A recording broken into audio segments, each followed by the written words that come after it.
ഞാനൊരു ക്രൈസ്തവനാ. ഞാൻ കുർബാനയ്ക്കും വീട്ടിൽ പ്രാർത്ഥിക്കുമ്പോൾ ഒക്കെ സ്വർഗസ്ഥനായ പിതാവേ അങ്ങയുടെ രാജ്യം വരണമേ, അങ്ങയുടെ തിരുമനസ്സ് സ്വർഗത്തിലെ പോലെ ഭൂമിയിലും ആകണമേ എന്ന് പറഞ്ഞാൽ അത് ക്രൈസ്തവ ഭരണം വരണമെന്നല്ല അതിന്റെ അർത്ഥം. ഞാൻ മനസ്സിലാക്കുന്നത് ഏത് ക്രിസ്തുമത വിശ്വാസിയാണെങ്കിലും അവരുടെ വീട്ടിൽ ഒരു ദിവസം ഒരു നേരമെങ്കിലും ചൊല്ലുന്ന ഒരു പ്രാർത്ഥനയുണ്ട്. സ്വർഗസ്ഥനായ ഞങ്ങളുടെ പിതാവേ, നിന്റെ തിരുനാമം പരിശുദ്ധമാകണമേ, നിന്റെ രാജ്യം വരണമേ, നിന്റെ ഇഷ്ടം സ്വർഗത്തിലെ പോലെ ഭൂമിയിലുമാകണമേ, ഞങ്ങൾക്ക് ആവശ്യമുള്ള അന്നം തരണമേ, ഞങ്ങളുടെ കടക്കാരോട് ഞങ്ങൾ ക്ഷമിച്ചതുപോലെ ഞങ്ങളുടെ കടങ്ങളും പാപങ്ങളും ഞങ്ങളോട് ക്ഷമിക്കണമേ, പരീക്ഷണങ്ങളിലേക്ക് ഞങ്ങളെ പ്രവേശിപ്പിക്കരുതേ, പിന്നെയോ തിന്മപ്പെട്ടവനിൽ നിന്ന് ഞങ്ങളെ രക്ഷിച്ചുകൊള്ളണമേ. എന്തെന്നാൽ രാജ്യവും ശക്തിയും മഹത്വവും എന്നേക്കും നിനക്കുള്ളതാകുന്നു. ആമേൻ. ഇത് ചിലപ്പോൾ വാക്കുകളിൽ വ്യത്യാസം വരാം, കാരണം ഓരോരോ സഭകൾ ചൊല്ലുമ്പോൾ ഈ പറഞ്ഞ അർത്ഥം ഇത് തന്നെയാണ്, പക്ഷെ വാചകങ്ങളിൽ ചില വ്യത്യാസം ഉണ്ടാകാം. ഞാൻ ആ പ്രാർത്ഥനയിൽ നിന്ന് മനസ്സിലാക്കുന്നത് സ്വർഗസ്ഥനായ ഞങ്ങളുടെ പിതാവേ, നിന്റെ തിരുനാമം പരിശുദ്ധമാകണേ. അതിന് ഞാൻ പ്രത്യേകിച്ച് അർത്ഥമൊന്നും പറഞ്ഞു തരണ്ട, ഇത് കേൾക്കുന്ന ആർക്കും അതിന്റെ അർത്ഥം മനസ്സിലാകും. നിന്റെ രാജ്യം വരണമേ എന്ന് പറഞ്ഞാൽ ഇവിടെ ക്രിസ്ത്യാനികൾ മാത്രമുള്ള ഒരു രാജ്യം വരണമേ എന്നല്ല ഞാൻ മനസ്സിലാക്കുന്ന അർത്ഥം. ക്രിസ്തു എന്താണോ വിഭാവനം ചെയ്തത് ആ രാജ്യം വരണമേ എന്നുള്ളതാണ്.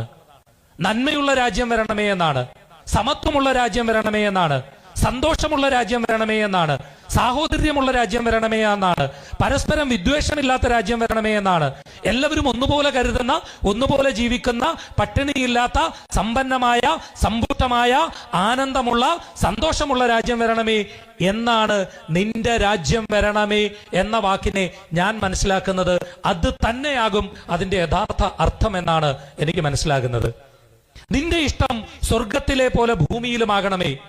അതായത് സ്വർഗത്തിലെ ഇഷ്ടം എന്ന് പറയുന്നത് സ്വർഗത്തിൽ എല്ലാവർക്കും ആനന്ദമാണ്, അവിടെ ദുഃഖമില്ല, സന്തോഷമാണ്, സംതൃപ്തമായ ജീവിതമാണ്, പരസ്പരം വിദ്വേഷങ്ങളില്ല, പരസ്പരം കുശുമ്പില്ല, പരസ്പരം ചെളിവാരിയറിയില്ല, പരസ്പരം ഏറ്റുമുട്ടലില്ല. ആ സ്വർഗരാജ്യം പോലെ ഭൂമിയിലും വരണമേ. അങ്ങനെയാണ് അതിന്റെ അർത്ഥം. ഞങ്ങൾക്ക് ആവശ്യമുള്ള അന്നം തരണമേ. അന്നം തരണമേ എന്നുള്ളതിന് ആഹാരം എന്ന് മാത്രം എടുക്കണ്ട, സമ്പത്തെടുക്കൂ, പണമെടുക്കൂ. അന്നം എന്ന് പറയുന്നതിനെ ആഹാരമായി മാത്രം വ്യാഖ്യാനിക്കേണ്ട. ഞങ്ങൾക്ക് ആവശ്യമുള്ള അന്നം തരണമേ എന്ന് പറഞ്ഞാൽ കോടിക്കണക്കിന് രൂപ നിങ്ങൾ സമ്പാദിക്കണം എന്നല്ല, നമുക്ക് ആവശ്യമുള്ളത് തരണം.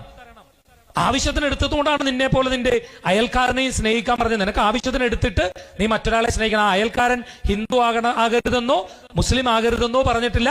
ആരാണെങ്കിലും നിന്റെ അയൽക്കാരനെ നീ സ്നേഹിക്കണം. അപ്പോൾ നിനക്ക് ആവശ്യമുള്ള അന്നം നീ അതിൽ നിന്ന് എടുക്കണം. അല്ലാതെ നിനക്ക് ആവശ്യമില്ലാതെ അന്നം കഴിച്ചിട്ട്, ആവശ്യമില്ലാത്ത സ്വത്തുകൾ സമ്പാദിച്ചിട്ട്, ആവശ്യമില്ലാതെ പണം ഉണ്ടാക്കിയിട്ട്, അധികാരം ഉണ്ടാക്കിയിട്ട് ആ മോഹവുമായി നീ നടക്കരുതേ എന്നാണ്.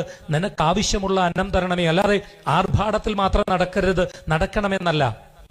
ഞങ്ങളുടെ കടക്കാരോട് ഞങ്ങൾ ക്ഷമിച്ചതുപോലെ ഞങ്ങളുടെ കടങ്ങളും പാപങ്ങളും ഞങ്ങളോട് ക്ഷമിക്കണേ. നമ്മുടെ കടങ്ങളും പാപങ്ങളും നമ്മളോട് ക്ഷമിക്കണമെങ്കിൽ എന്ത് വേണം? നമ്മുടെ കടക്കാരോട് നമ്മൾ ക്ഷമിക്കണം. എത്ര മനോഹരമാണ് ആ വാക്കുകൾ.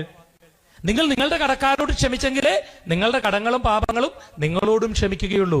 അപ്പൊ നമ്മൾ കടക്കാരെന്ന് പറഞ്ഞ പൈസ കടം മാത്രമല്ല. നമ്മൾ എവിടെങ്കിലും ഒന്ന് പോകുമ്പോൾ നമ്മളൊരു നല്ല കാര്യം ചെയ്യുമ്പോൾ ഒരാള് നന്ദി പറഞ്ഞില്ലെങ്കിൽ അവനെ നമ്മൾ ശത്രുവായി പ്രഖ്യാപിക്കേണ്ട, അത് നമ്മൾ പ്രതീക്ഷിക്കേണ്ട. അതൊരു കടമായി അവിടെ കിടക്കട്ടെ. അവനോട് നമ്മൾ ക്ഷമിച്ചിരിക്കുന്നു. അങ്ങനെ ക്ഷമിച്ചെങ്കിലേ നമ്മളുടെ കടങ്ങളും പാപങ്ങളും നമ്മളോടും ക്ഷമിക്കുകയുള്ളൂ.